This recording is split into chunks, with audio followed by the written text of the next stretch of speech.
रिवायत के मुताबिक कारून ने एक बार इस मुकद्दस इल्म को इस्तेमाल करते हुए दुआ की, अल्लाह से दौलत तलब की और अल्लाह ने उसे अता फरमाई, बेशुमार, बेहिसाब। लेकिन जो आजमाइश के तौर पर दिया गया था वो एक लानत बन गया। अब ये वो बात है जो हम कुरान ए करीम से यकीनी तौर पर जानते हैं। एंड जब लोगों ने कारून से उसकी दौलत के बारे में सवाल किया, जब उन्होंने पूछा कि एक आदमी इतनी दौलत कैसे जमा कर सकता है, तो उसने किस्मत का हवाला नहीं दिया, उसने खुदा का शुक्र नहीं अदा किया। उसने कुछ खौफनाक कहा, मुझे ये मेरे इल्म की बदौलत दिया गया है। इल्म, यही कुंजी लफ्ज है, न तो विरासत न ही कोई हादसा, इल्म। और यहीं पर नजरिया 4 सबसे ज्यादा काबिल ए एतबार के तौर पर उभरता है। कारून एक आलिम था, न सिर्फ मजहबी मुतून में बल्कि हर चीज में।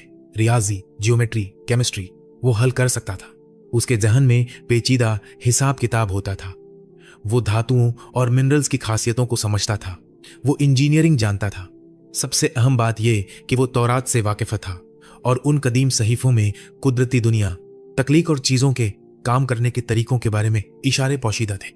उसने खुदा की दी हुई इन जहनी सलाहियतों को मुनाफे के लिए हथियार बना लिया। जहां दूसरों ने अपने जहन को खालिक को समझने के लिए इस्तेमाल किया, वहीं कारून ने अपने जहन को मखलूक से इस्तेहसाल करने के लिए इस्तेमाल किया। उसने गालिबन कानकनी के कारोबार पर इजारादारी कायम कर ली, सोना निकालने के तरीकों पर काबू पा लिया और दुनिया की सबसे कीमती शे का वाहिद जरिया बन गया। उसके पास सिर्फ सोना नहीं था, बल्कि उसे हासिल करने का इल्म भी उसके पास था, और यह तरीका कारगर साबित हुआ। खौफनाक हद तक तारीखी बयानात हमें एक नाकाबिल यकीन बात बताते हैं। कारून ने मालूम दुनिया के तमाम सोने पर निस्फ़ का कंट्रोल रखा, दूसरा निस्फ़ फिरौन के पास। मिस्र का ताकतवर हुक्मरान, वो शख्स जिसने खुद को खुदा कहा, उस इजरायली ताजिर के साथ माली गलबा बांट रहा था।